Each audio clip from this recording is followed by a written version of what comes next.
Milan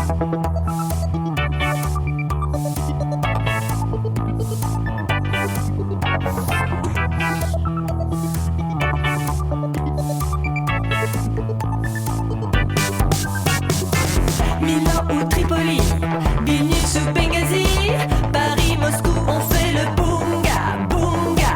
Bangkok ou Bogota, Le Caire ou Jakarta, Gustabia, on fait le bunga, bunga. Stockholm ou Monaco, ou Montevideo, Oslo, Tokyo, on fait le bunga, bunga. Hello, welcome back to BungaCast, the global politics podcast at the end of history.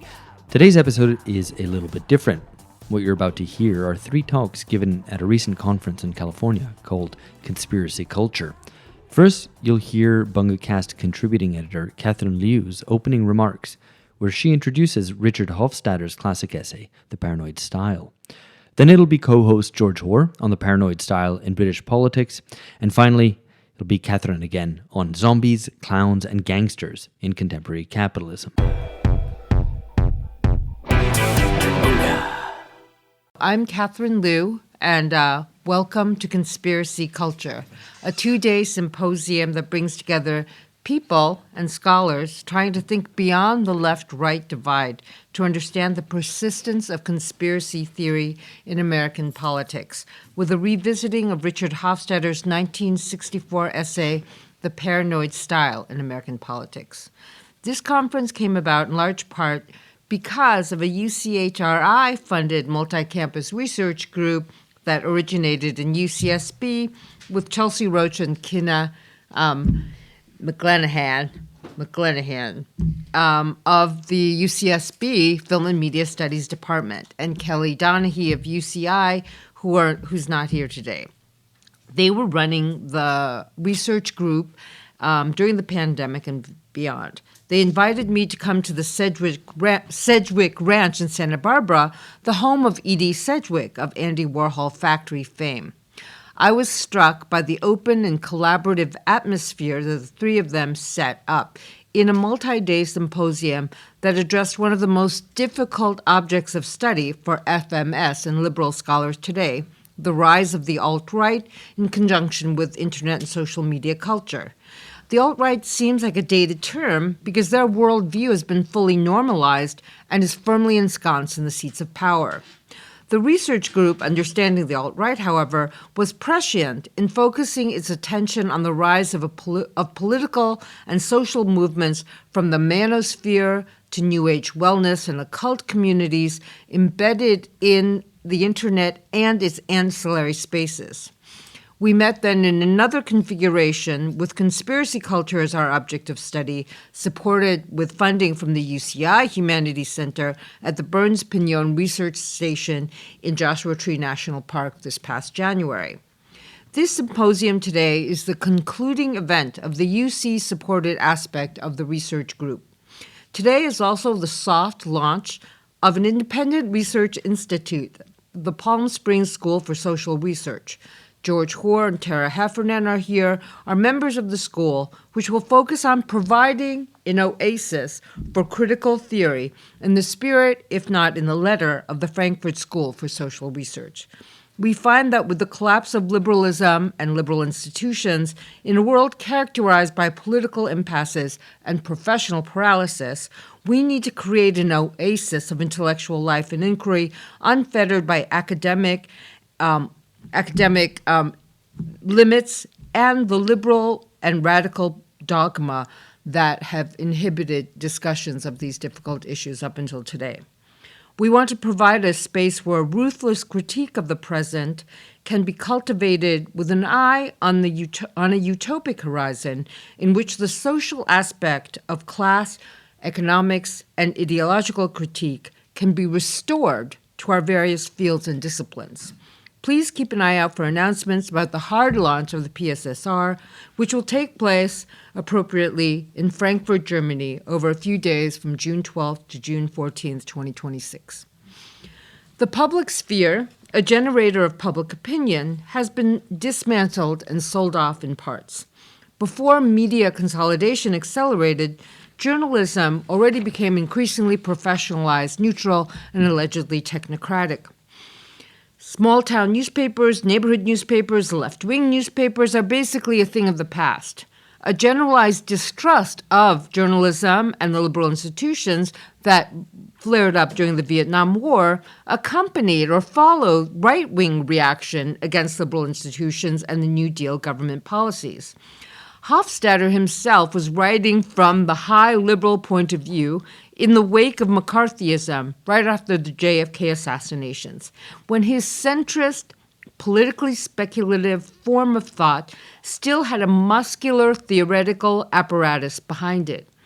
In his thinking, we can see the application of Frankfurt School informed social theory that became less and less popular in history and sociology departments in the 60 years since he penned his essay. The Paranoid Style was published in Harper's, an events magazine, which is like a mainstream magazine, right? Now, it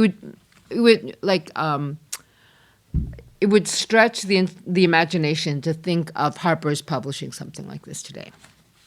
He performed a close reading of conspiracy theory rhetoric that gave air to those attracted and repelled by the conspiratorial mindset. Conspiracy theorists, left and right, attribute enormous power to their enemies. This is Hofstadter's deep insight, right? To the conspirators, and they think that conspirators are seen as uniquely capable of satisfying their sexual impulses and desires, while uniquely capable of underhanded operations to seize power and to act on their self-interest. This is what the conspiracy theorist thinks about the conspirator. Hofstadter lays this out so clearly. Nobody's been able to articulate this in quite this way. The conspiracy theorist reads the world as full of unseen connections and the operations of power behind which operations of power operate in order to disguise even more machinations of the powerful. The theorist, then, the conspiracy theorist, reveals the power, kind of like an enlightenment gesture, critiques it, identifies it, and increasingly from the left liberal side, attempts to speak truth to it, as if power were an anamorphic figure, right? Anthropomorphized figure, sorry. Although contemporary literary and queer theorists abjure paranoid reading because they attribute to it the framework of projection and homophobia, they nevertheless find themselves operating in a dialectic of secrecy and revelation that hinges on recognition as reparation. The liberal progressive academic imagines herself always confronting something called power, which Foucault gave us, which is like a degraded form of Foucauldianism. And they believe that this all-encompassing term has vaguely bad moral qualities. Power, for the conspiracy theorist and the left liberal academic, is something malicious and maleficent. Another aspect of the paranoid style that bears uncanny and uncomfortable resemblance to scholarly work is its pedantry and empiricism. Conspiracy theorists, whether on 1990s websites or 2020 social media, love showing you the facts. Demonstrations and illustrations abound. I'm only recapitulating Hofstadter in a way. I'm updating it, but the short essay is just so brilliant in its efficient, close reading of the rhetoric of conspiracy theorists, from the anti-Masons to the anti-Semitic people, to the anti-Illuminatis, to the anti-Catholics, the anti-Papists, and to the McCarthyites, of course, the Red Scare people. So the enumeration of facts and the display of what seems to be incontrovertible visual evidence is always followed by a leap of logic and the abolition of doubt in the proposed theory of the machinations of that all-powerful force, hiding behind a curtain that only the theorist can pull back. Today, we're going to listen to different serious engagements with the topic of conspiracy theory in 2025, as seen through the lens of this essay by Richard Hofstadter. Hofstadter remains one of the best writers of the mid-century New York intellectual life, and he functioned as a public intellectual when there was still a public. And within the public intellectual sphere, what everyone forgets about what Habermas's essay proposes is there's this agent that's supposed to emerge called public opinion that the public intellectual can influence. And in 1977, when Habermas published the transformation of the public sphere, he already said it was in decline, it was dying.